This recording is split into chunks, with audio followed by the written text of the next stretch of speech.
Hello मेरे बच्चों, स्वागत है आपका अपने YouTube channel Arvind Rajput coaching class में। चलिए बेटा स्टार्ट करेंगे आज क्लास। आज हम आपको बताएंगे क्लास 10th हिंदी का अनसॉल्व्ड पेपर। जो इससे पहले पढ़ा रहे थे, मैंने इससे पहले 3 लेक्चर अपलोड कर दिए बेटा। ये लेक्चर नंबर 4 है इसका। तो जो लोग मेरे चैनल पर नए हैं, चैनल से जुड़ना चाहते हैं, तो बेटा मेरे चैनल को सब्सक्राइब कीजिए, साथ में बेल आइकन को जरूर प्रेस कीजिए, क्योंकि इसमें आप ही का फायदा है। क्योंकि जब हम वीडियो को अपलोड करेंगे तो रैपिड फायर की तरह आपको नोटिफिकेशन मिलेगी। अगर आप पुराने स्टूडेंट हैं तो वीडियो को शेयर करिएगा अपने फ्रेंड सर्कल में। टाइम ना वेस्ट करते हुए बेटा स्टार्ट करते हैं आज की क्लास। देखिए क्या दिया है, यूपी बोर्ड कक्षा 10 का कौन सा बेटा, यूपी बोर्ड यानी उत्तर प्रदेश ने जारी किया है, ऐसा ही पेपर आएगा। सेम ऐसा ही पेपर आएगा, ठीक है। तो देखिए बेटा क्या दिया है, मैंने सारा पेपर तो सॉल्व करवा दिया है। सारा नहीं, उसमें से कुछ भी बचा हुआ है उसको भी सॉल्व करवा रहे हैं, क्योंकि बेटा हम एक एक तो करवाते नहीं, सिर्फ दो ऑप्शन, दो अथवा आपने दो दिए तो दोनों बताते हैं, एक तो बताएंगे नहीं, ठीक है। तो अब श्लोक बचे हुए हैं। इसके बाद अभी जीवन परिचय है, एक श्लोक लिखना है, संदर्भ लिखना है, बहुत है। श्लोक लिखना है, संदर्भ नहीं लिखना है, ऐसे लिखना है, ठीक है बेटा। ऐसे तो जानते हैं, ठीक है, जिसको निबंध बोलते हैं। क्या दिया हुआ है बेटा, पढ़िए। मानं हित्वा प्रियो भवति, क्रोधं हित्वा न सोचति, कामं हित्वा अर्थवान् भवति, लोभं हित्वा सुखी भवति। ठीक है। तो बेटा क्या बताया गया है, यानी क्या लिखा है यहाँ पे, पहले तो हमको इसका पता हो जाएगा किसका ये, यानी किस पार्ट से लिया गया है, तो इसको हमको संदर्भ लिखना पड़ेगा। मानव का होता अहंकार या अभिमान, ठीक है बेटा। तो हमको पता है ये जीवन सूत्राणी का है, जीवन सूत्राणी, ठीक है, इस चैप्टर का है। जीवन किस पार्ट का है, संस्कृत का है, लास्ट वाला लेसन है, ओके, जीवन सूत्राणी, ठीक है। तो क्या लिखोगे, प्रस्तुत श्लोक हमारी पाठ्य पुस्तक यानी हिंदी के संस्कृत खंड के जीवन सूत्राणी नामक पाठ से उद्धत है या अवतरित है। हो गया बेटा। अब इसका चलिए हिंदी में अनुवाद करते हैं, अनुवाद करते हैं हिंदी में। तो वो तो हम एक एक क्या बेटा, एक एक शब्द की संस्कृत की हिंदी बताएंगे। जैसे लिखा है मानम, मानम का अर्थ होता है अहंकार या अभिमान। हितवा का मतलब त्याग कर, प्रियो का मतलब, प्रियो का मतलब प्रिय हो जाता है, भाव यानी प्रिय, प्रिय भवती हो जाता है, यानी अभिमान।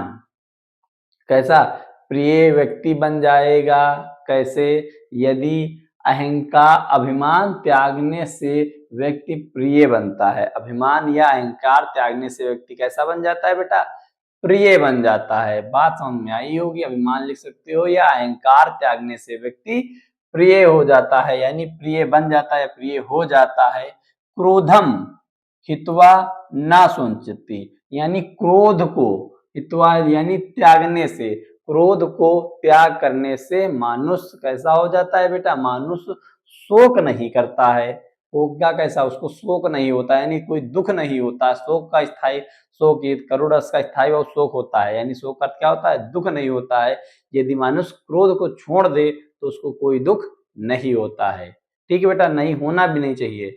ओके, आगे लिखा है कामम का मतलब होता है बेटा इच्छा या कामना। हितवा का अर्थ होता है त्यागना। अर्थवान का मतलब धनवान। भौतिक का मतलब भव, भव हो जाता है। कैसा, अगर मानुष यानी व्यक्ति किसकी, अपनी कामनाओं को छोड़ दे, यानी कामनाओं का त्याग कर दे, तो कैसा हो जाता है, धनवान हो जाता है। लिखा है कामना का त्याग करने से मानुष धनवान बनता है। कामना का त्याग करने से मानुष धनवान बनता है, ठीक है।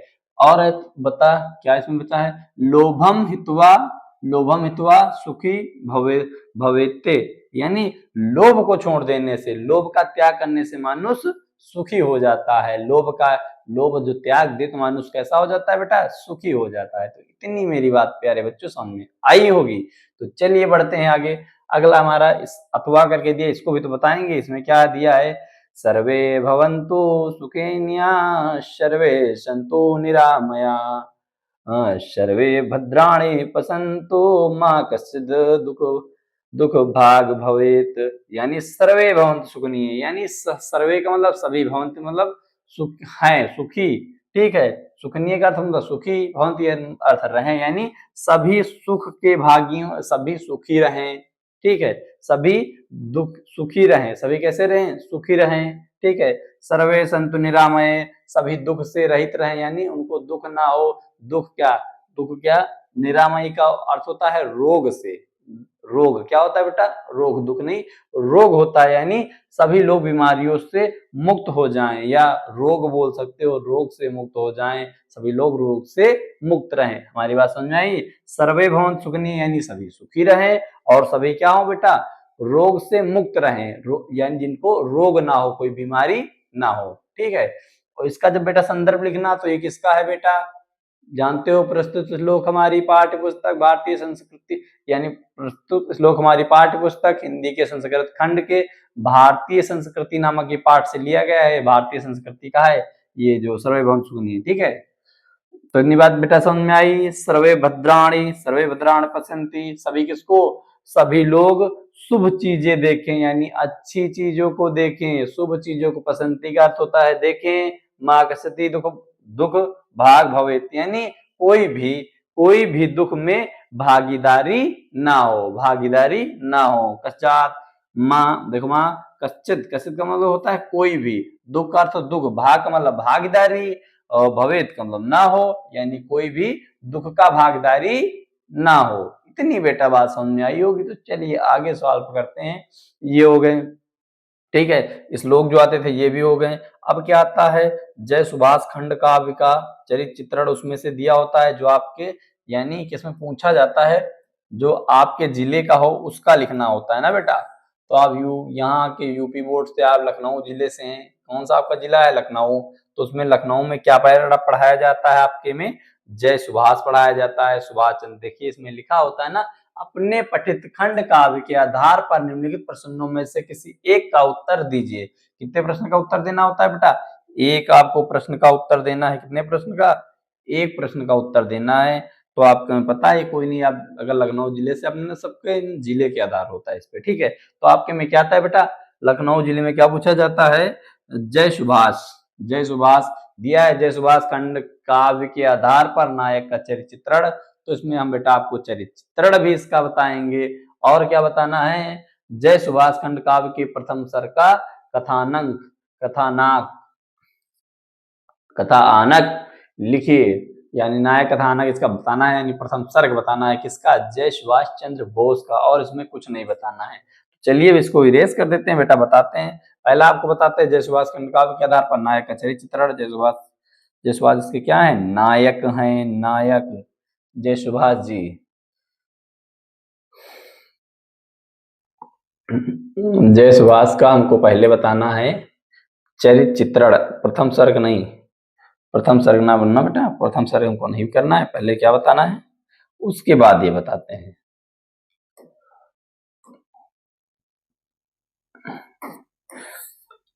देखिए, जय सुभाष, तो पढ़िए बेटा, जय सुभाष खंड काव्य के आधार पर नायक का चरित्र चित्रण। तो यानी इसमें पहला क्या लिखना है, पढ़िए, जय सुभाष खंड काव्य के नायक सुभाष चंद्र बोस का चरित्र चित्रण निम्नलिखित बिंदुओं के आधार पर किया जाता है। पहला पॉइंट है क्या बेटा, महान देशभक्त, यानी जय सुभाष चंद्र बोस जी थे, वे हमारे देश के महान देशभक्त थे। कैसे, महान और वीर, ठीक है। सुभाष चंद्र बोस में अटूट देशभक्ति थी, सुभाष चंद्र बोस में अटूट देशभक्ति थी। वे भारत को अंग्रेजों की गुलामियों से मुक्त कराने के लिए कटिबद्ध थे, यानी अंग्रेजों के, जो अंग्रेज यहाँ थे भारत में, भारतवासियों को गुलाम बना के रखते थे, तो उनसे उनको मुक्त कराने की कटिबद्ध थी कि इनको अपने भारत देश को क्या कराना है, आजाद करवाना है। बहुत से लोग ऐसे थे, ठीक है बेटा। और इसके लिए उन्होंने अपना सर्वस्व न्यौछावर कर दिया। सर्वस्व यानी सब कुछ अपना, सर्वोच्च का अर्थ होता है सब कुछ अपना न्यौछावर कर दिया, किसके, देश के प्रति, मातृभूमि के प्रति समर्पित कर दिया। दूसरा है साहसी एवं निर्भीक, वे अत्यंत साहसी और निर्भीक थे। वे का अर्थ है यहाँ पे कौन बेटा, सुभाष चंद्र बोस जी अत्यंत साहसी और निर्भीक थे। उन्होंने अंग्रेजों के, उन्होंने का अर्थ है सुभाष चंद्र बोस ने, यानी सुभाष, अंग्रेजों के विरुद्ध खुलकर संघर्ष किया और किसी भी चुनौती से घबराए नहीं, यानी उनके खिलाफ मैदान में खड़े होकर खुल के संघर्ष उनका किया, उनसे लड़े और कभी भी किसी परेशानी से यानी घबराते नहीं थे। ठीक है, तो तीसरा पॉइंट ये हमारा कौन सा बेटा, पहला पॉइंट था, ये दूसरा पॉइंट है, हेडिंग याद रखिएगा, आप लिख लेंगे बेटा। ये हमारा थर्ड पॉइंट है। तीसरा, कुशल संगठनकर्ता एवं नेता। सुभाष चंद्र बोस जी तो हमारे देश के नेता थे ना, नेता उनको कहते थे लोग। उन्होंने आजाद हिंद फौज का संगठन किया। किसने? सुभाष चंद्र बोस ने अपनी एक संगठन टीम बनाई थी जिसका क्या नाम था, आजाद हिंद फौज का संगठन किया और उसका सफलतापूर्वक नेतृत्व किया। वे एक कुशल संगठनकर्ता और प्रेरणादायक नेता थे। दूसरों को जो प्रेरणा देते हैं उसको बोलते हैं प्रेरणादायक। जैसे गुरु आपको प्रेरणा देता है तो उसको क्या बोलते हैं, प्रेरणादायक बोलते हैं। क्या बेटा बोलते हैं, प्रेरणादायक बोलते हैं। ठीक है, चौथा पॉइंट है त्यागी एवं बलिदानी। सुभाष चंद्र बोस कैसे थे, त्यागी एवं बलिदानी थे। उन्होंने देश की आजादी के लिए अपना घर बार, परिवार और व्यक्तिगत सुख सुविधाओं का त्याग किया। सुख सुविधाओं का त्याग किया, उनका जीवन बलिदान का प्रतीक है। किसका, बलिदान का प्रतीक है। वो भी तो अपने देश के लिए बलिदान हो गए। ठीक है, चौथा पॉइंट है दृढ़ निश्चयी एवं कर्मठ। ठीक है बेटा, वे अपने लक्ष्य के प्रति दृढ़ निश्चयी थे। दृढ़ निश्चय यानी ये काम को करना है तो करना है, तुम्हारी तरह नहीं आज सपना देखिए कल 90% लाएंगे, 90 ऑफ 90 लेके आएंगे हिंदी के पेपर में, 90 ऑफ 90। दूसरे दिन सोचे सुबह उठे, अरे जा यार चलो घूमने चलते हैं, छोड़ो ये नहीं करना है हमको, नहीं पढ़ते। तो बेटा वे ऐसे नहीं थे और उसे प्राप्त करने के लिए अथक प्रयास करते थे। जिस चीज को चाह लेते थे हमको ये करना है उसके लिए प्रयास करते थे। जैसे आपको बेटा पढ़ना चाहते तो उसके लिए आपको अधिक से अधिक क्या प्रयास करना पड़ेगा। वे कर्मठता और लगन के धनी थे। तो बेटा ये 5 हमने पॉइंट बताए हैं, बहुत ही इजी हैं। 3 नंबर में आप लिखेंगे तो पूरे 3 का 3 मिलेंगे। ये जरूर याद रखिएगा, चरित्र नायक का चरित्रण और सर्ग तो पूछ लिया है, कितने 7 सर्ग हैं उसमें से कोई भी देगा और चरित्रण भी जरूर देता है। ये आप अगर याद कर लेते हैं चरित्रण 1-2 याद कर ले, पहला दूसरा कोई भी याद कर लीजिए उसमें से, लेकिन ये जरूर याद रखिएगा। ओके बेटा, चलिए अब बताते हैं इसका नायक का क्या बताना है, प्रथम सर्ग बताना है।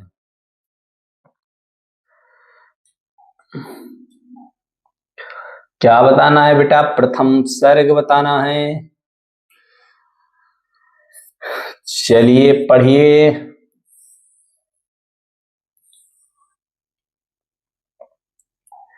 क्या दिया हुआ है, ठीक है तो पढ़ना है। जय सुभाष खंड काव्य के प्रथम सर्ग का कथानक सुभाष चंद्र बोस के जन्म, बचपन, शिक्षा और उसके प्रारंभिक जीवन पर केंद्रित है। यानी प्रथम सर्ग उनके यानी किस पे केंद्रित किया गया है, जन्म, यानी जन्म कब हुआ, बचपन, उनका बचपन कैसे बीता, उन्होंने शिक्षा कैसे हासिल की और उसकी प्रारंभिक जीवन पर केंद्रित है। जैसे जिसमें उनकी देशभक्ति की भावना के अंकुरण जिसमें उनकी देशभक्ति की भावना के अंकुरण, ठीक है, और उनकी क्रांतिकारी विचारों के विकास को दर्शाया गया है। क्या किया गया है, दर्शाया गया है। इसमें उनके पारिवारिक पृष्ठभूमि, क्या बेटा, पृष्ठभूमि, उनकी मेधावी, ठीक है, छात्र जीवन और कैसा, छात्र जीवन और किस प्रकार वे भारतीय स्वतंत्रता संग्रामी की ओर आकर्षित हुए इसका वर्णन मिलता है। इन सबका इसमें क्या मिलता है, प्रथम सर्ग में वर्णन मिलता है। प्रथम सर्ग में उनके भीतर देश प्रेम की भावना का उदय और अंग्रेजों के प्रति विरोध की भावना का विकास प्रमुखता से चित्रित किया गया है। ये बेटा हो गया आपका प्रथम सर्ग, जय सुभाष खंड काव्य का ये प्रथम सर्ग हो गया।